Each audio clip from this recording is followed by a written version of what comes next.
Even more interesting than the percentage of income paid in taxes is the percentage of wealth paid in taxes. The typical American household has a total net worth, including equity in the home, of $36,623. They pay the equivalent of 11.6% of their net worth in income tax. What about Mr. Perot, the billionaire? In 1 year, it is estimated he paid the equivalent of only 0.8% of his wealth in tax. In terms of income tax paid as a percentage of wealth, the typical household paid 14% times more. Most millionaires measure their success by their net worth, not by their realized income. For the purposes of wealth building, income doesn't matter that much. Once you're in a high-income bracket, say $100,000 or $200,000 or more, it matters less how much more you make than what you do with what you already have. Working for the tax ma. Assume for a few moments that you are Mr. Bob Stern, a scholar who works for the IRS. One morning your manager, Mr. John Young, calls you into his office. He gives you an assignment to enhance his understanding of the relationship between income and wealth. Mr. Young: Bob, I keep reading reports about the growth of the millionaire population. Mr. Stern: Yes. I have a pile of articles and clippings on the same topic in my desk. Mr. Young: Well, here is the problem. The number of wealthy people keeps rapidly increasing, but our income tax revenue for a lot of these people is not keeping pace. Mr. Stern: I read somewhere that the wealthiest 3.5% of the households in this country account for more than half of the personal wealth. But these same folks account for less than 30% of the income. Mr. Young: I wish Congress would wake up. What this country needs is a tax on wealth. Even in biblical times, the rich had to pay 10% of their wealth each year in taxes. Now that's what I call the ultimate tax reform. Mr. Stern: I know what you mean. But sooner or later we will get Remember, it's inevitable, death and taxes. Mr. Young: The estate tax area is not your specialty, Bob. You're a little naive on this issue. You're thinking that we will eventually take a big bite out of all the millionaires in this country by taxing their estates. Mr. Stern: The Grim Reaper is on our side. Mr. Young: Not so fast, Bob. Just think of all the millionaires in this country. Most of them own some kind of a business, and a whole bunch own stocks.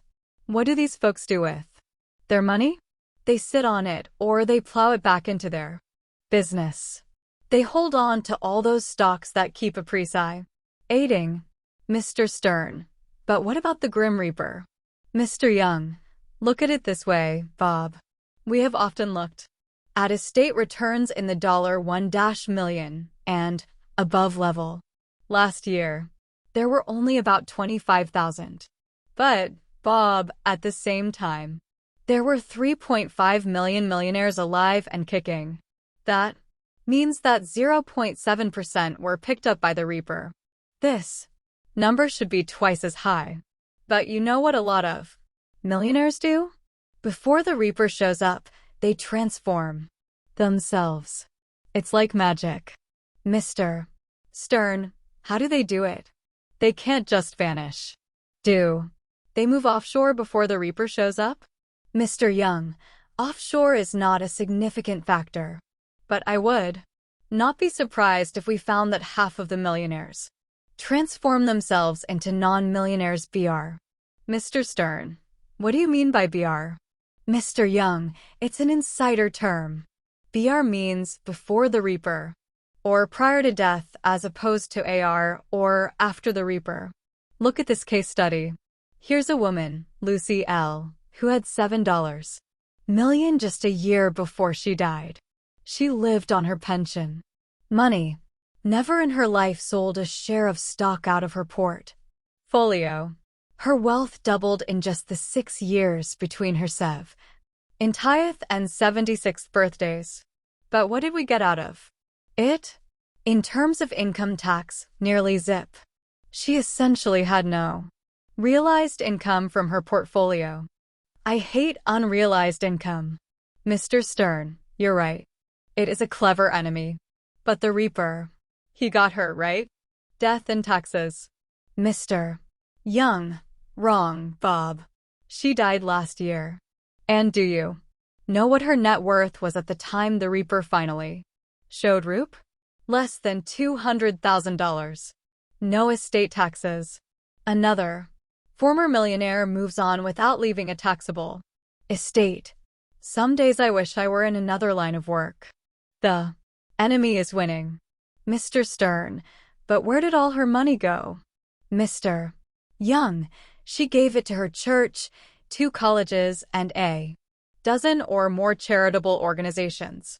She also gave $10,000 to every one of her children, grandchildren, and nieces and nephews. She's real country loaded with relatives. Like a lot of mountain people. Mr. Stern, and what did we finally end up with? Mr. Young, you're not listening, Bob. We, the government. God Zippo. Can you believe it? Her own government. There's just no justice in America. We need a wealth tax. Mr. Stern, well, she sounds like a pretty nice person to give so much money to a church, colleges, and charities. Mr. Young, Bob, shame on you. She and her ilk are the enemy. America needs their wealth to keep our government operating. We need her money to pay off the federal debt. We need to fund all our social programs. Mr. Stern, perhaps she feels that her church, the colleges, and the charities also have needs. Mr. Young, Bob, you are so naive. This woman is an AMA tour. What type of experience does she have doling out her wealth? We are her government. We're experts in redistributing wealth. We should decide where and how wealth is distributed. We are the pros. We have to start taxing wealth before all the millionaires transform themselves into non-millionaires. Mr. Stern, what about all those famous people we read about in the newspaper? The ones who have very high incomes? Mr. Young, God bless them, Bob. They are our best customers. I love people who are big earners. Realized income is our salvation. I want you to study these types, but I also want you to find out how these other types can exist without realizing a lot of income. Some of them must live like monks. What's wrong with these people? Why don't they sell a few $1 million worth of stock and buy a mansion? Mr. Stem, is that why you have all those pictures of America's highest paid celebrities on the walls of your den at home? Mr. Young, you bet. I love those people. They've got a real bad case of the spends, and to spend they have to have realized income. Look at it this way. When a ball player buys a $2 million boat, we become his partner. He will need to realize $4 million to pay $2 million for his boat. We are his partner. Mr. Stern, ball players? Are they good role models for our youth? Mr. Young, absolutely. They are high-income spenders. They tell our youth to earn and spend. It's realized income that our youth need to learn about. These spender types are true patriots. That's why I keep Webster's definition of patri OT on my wall. Why don't you read it to me, Bob? Mr. Stern, patriot, one who loves his country and zealously supports its authority and interests.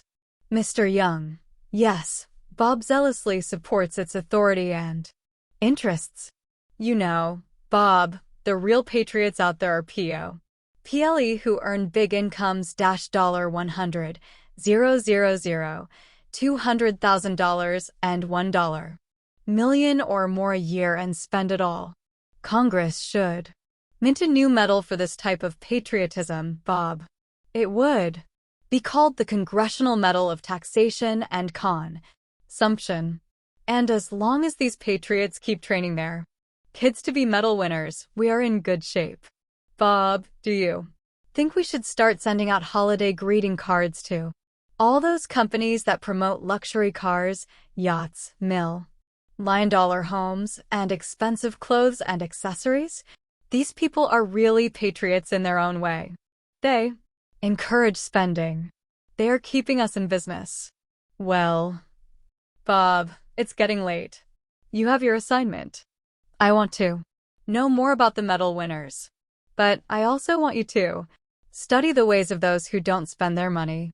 What evidence is there that the government knows the formula for becoming financially independent in America? Just read some of the articles its employees have written recently. Many well-trained economists and other scholars who work for our government frequently conduct studies about the rich, or, as they refer to them, the top wealth holders. We are particularly interested in the articles published in the Internal Revenue Service's Statistics of Income, a quarterly report. It's a research scholar's paradise, providing mountains of statistics on income. But income is not the government's only focus. It also studies top wealth holders. We are envious. We have to do our own surveys of the affluent. That's our main source for understanding them how to get rich formula. See, Eugene Storrell is Assistant Director of the Office of Tax Analysis in the U.S. Department of the Treasury. He is also a scholar and researcher. He asks the same question we do. What is the relationship between realized income and wealth? SC Bulletin, Department of the Treasury, Internal Revenue Service, Volume 2, No. 4, Spring, 1985. What does he find? That people accumulate significant wealth by minimizing their realized taxable income and maximizing their unrealized non-taxable income. In the study that Mr. Storrell conducted, he compared the income tax returns that top wealth holders filed while they were alive with the estate returns their executors filed after the subjects passed away. He studied a national sample of estate tax returns. Then he matched each of these with their respective income tax returns from previous years. Why all this contrasting? Mr. Storrell wanted to study the correlation between realized income as documented in income tax returns and the actual net worth of each subject in the sample. Of special interest was the relationship between realized income generated from investments and their actual market value. Why would a scholar who works for our Treasury Department spend so much time conducting a study like this? We consider the staff of the IRS a clever bunch. They study their target market, and they lust for its wealth. They want to know how many affluent people generate so few dollars of realized income. Since owners of closely held businesses are especially adept at this strategy, Mr. Storrell selected for study those estates in which the value of the closely held businesses exceeded 65% of the estates. Here are some of the findings of Mr. Storrell's study. Plus, the income realized from the assets of closely held businesses was only 1.15% of the appraised value of the assets. Note that even this small percentage is likely to be biased in the upward direction, since there are estate tax advantages for heirs and executors who provide conservative appraisals. Plus, the total income realized from all assets and all salary, wages, and income combined was only 3.66% of the value of all assets,